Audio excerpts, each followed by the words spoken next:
You're listening to That Home Loan Hub. I'm Zibuni Salimova, here to make home loans and property investing simple, smart and stress-free. Let's get you closer to your property dreams. I have James today to let me know what he's learned in 2025. So listen in if you are interested in anything James has to say today. Oh God, how catchy is that? Everybody turns off. Awesome, James. Well, we can track to see how many people watch this. James. Guten Morgen. Guten Morgen. You've joined me March, April? Yes. Nothing Yep. shortly behind the scenes. I've been hanging around Since the beginning of the year, like a bad really. smell for a little while. Like a bad smell. You had a tough year. You had a very, very, very extremely tough year. Anything that could have happened to you this year. A death, moving houses, some other drama behind the scenes. So there's been a lot of stuff. Lucky you're still married. Further dramas to come that we'll talk about in future podcasts. Yes. But what have you learned this year as an advisor? Well, it's been really interesting in a lot of ways, but one of the interesting things is that banks really want to... Screw us over? Sorry, I didn't mean to say that. No, I was going to say they were a lot better to deal with than what I thought they were going to be. Okay, that's good. Yeah, that's a positive. They were really good. So, and generally they want to... They're a bank, so they want to lend. So they're looking for ways to lend. They're not necessarily looking for ways not to lend. So if you are generally an okay, reasonably credible sort of a client, then you're going to get the green light sooner or later.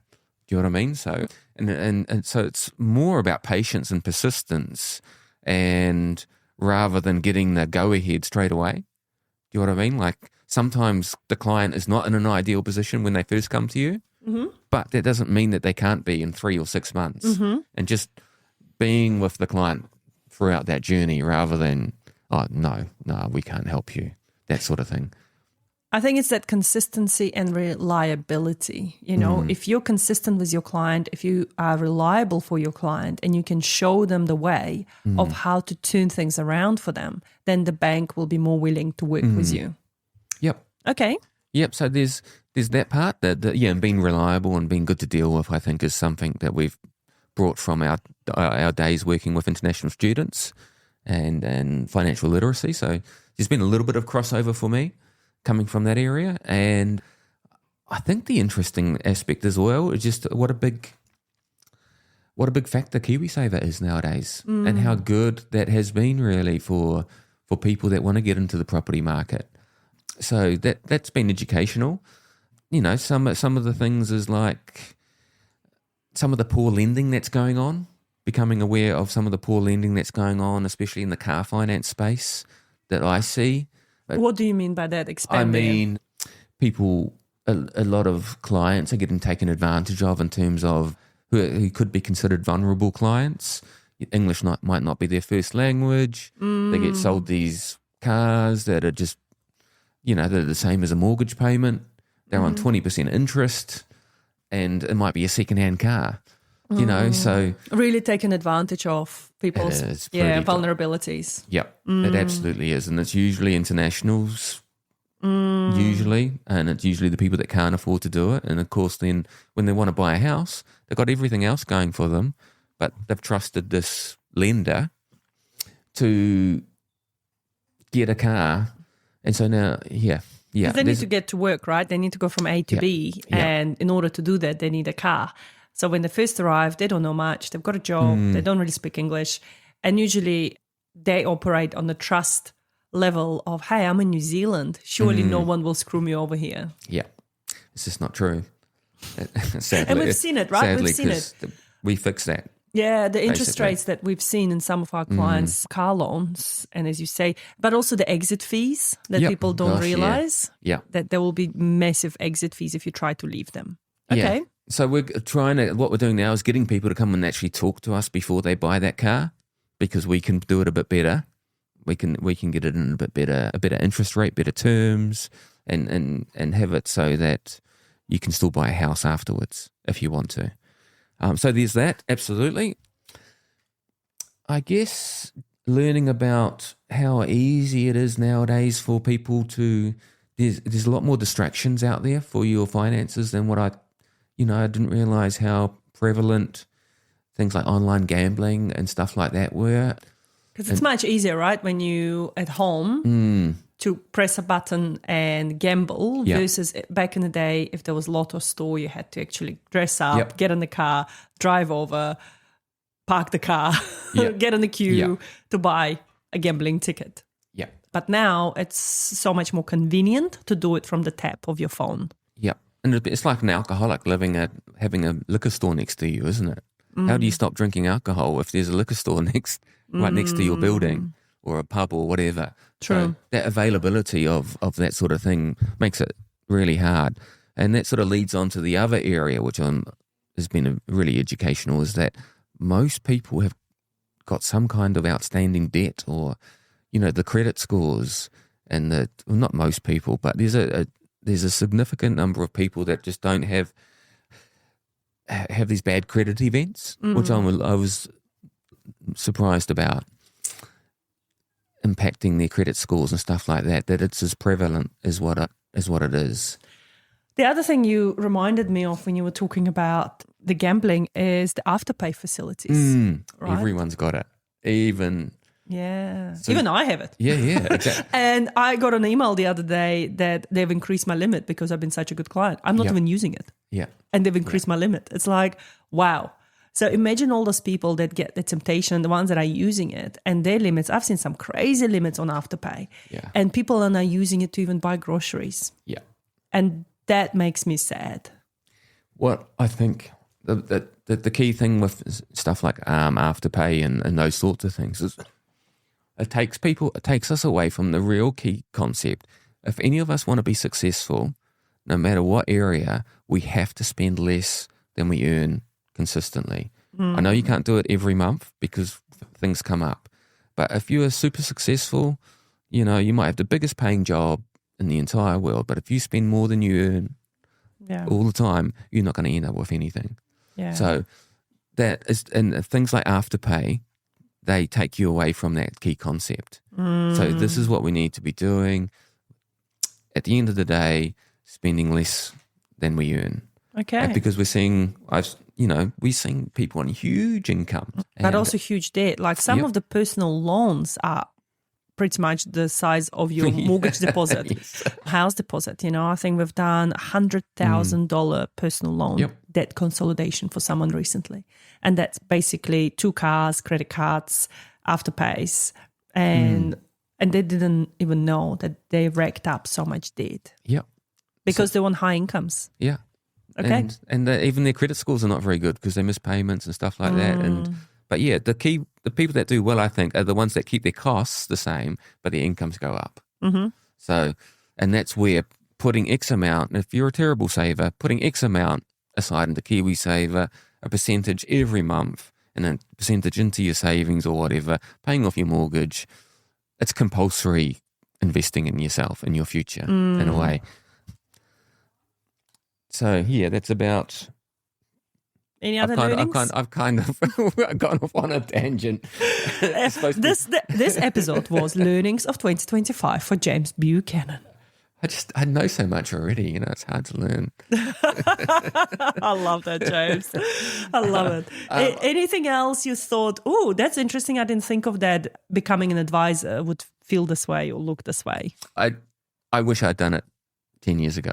Wow. I wish I'd done this from day one. Because it's the coolest job. It is the coolest job. You're getting to talk to people about money. You're getting to try and help people's financial situation. You're getting them to build their asset base, and that's really interesting. You're talking about just helping them get to what they want. Their goals. Exactly. So, that my biggest learning thing has been, why did I wait so long to do this? It's probably because I needed to meet somebody, catch up with somebody like you and see that you were in this business. Because it's important to me, the people I work with or who I work for. So I wasn't just going to jump in with anybody. So I needed to meet. It's actually your fault. You should have, shoulder tapped me sooner. Damn Who knew you had so much potential, James? We should be on the Forbes list by now. But so that's really compelling, and and if you're doing something you like doing, right, it's not really we're working weekends and I'm working late at night, and this is very unusual for me to work this hard. But it's not work. You roll out of bed in the morning, right? Even on a Saturday, even on a Sunday for me. I know, quite like doing stuff on Sunday. I get so many emails from you on a Sunday. It's just trying to make it look like I'm doing work. I've actually programmed it for Friday, from Friday. But, it's just a...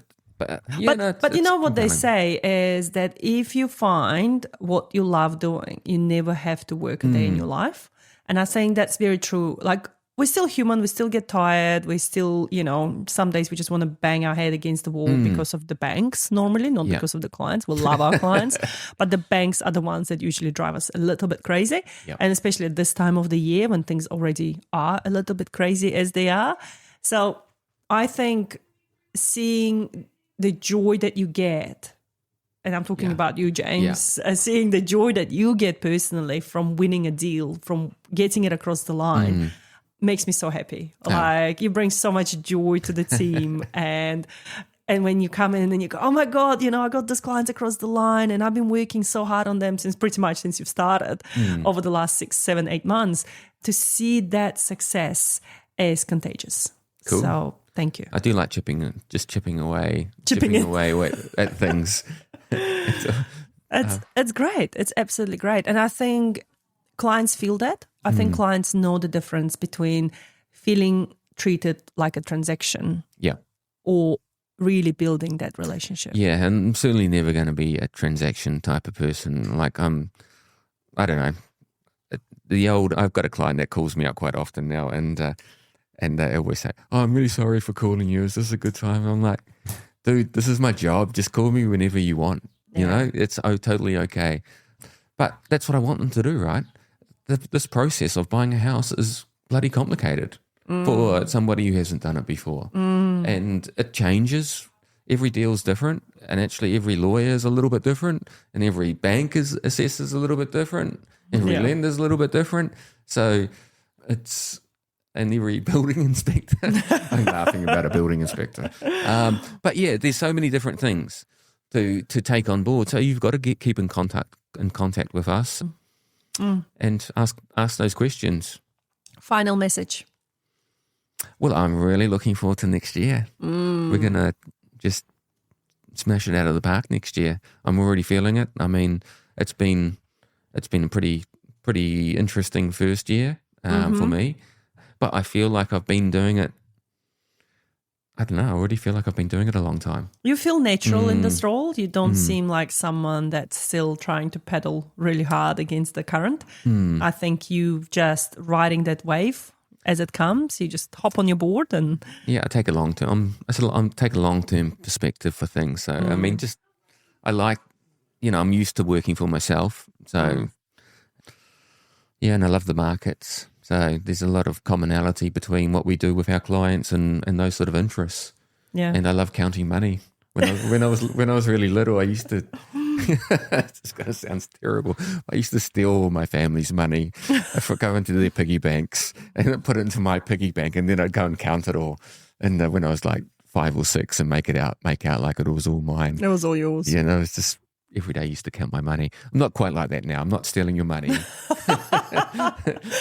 I love it. You just reminded me Monopoly. We played Monopoly last night with the kids, and Zara pretty much like, oh no, it was Amir. I think it was Amir, my third child.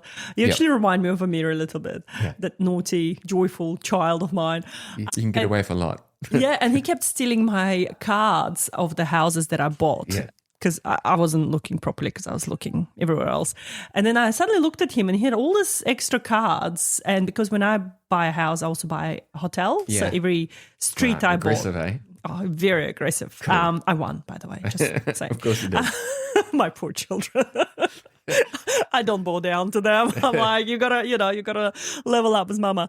But he kept stealing my cards, and he kept make me pay rent for the streets I owned. So nice. He's a smart kid. Very smart, very smart. So you reminded me of him. But James, thank you so much. It's been a pleasure having you this year, and I'm really, really looking forward to see what the next year brings for us. And I think clients that have you are very lucky to have you. And I've read some of your reviews. Oh. On Google and Trustpilot, and they're all glowing. Are they? glowing Nice. This is actually our end of the year performance review. I did this with Kunj. we had a bit of a laugh. So so this is your end of the year performance nice. review. James, you did really well, but don't expect any pay rises because the economy is still not doing that well. Hey, I thought it was picking up, but that's all good. That's all right. I love it. Thank you. And for those that don't know much about James, go back and listen. We did some episodes with him when he first started, and it'll be really good for you to recap that. Thank you so much. Thank See ya. you, Zibanisu. Bye. And that's a wrap on That Home Loan Hub. Don't forget to hit subscribe and join me next time for more property tips and tricks. Your next smart move starts here.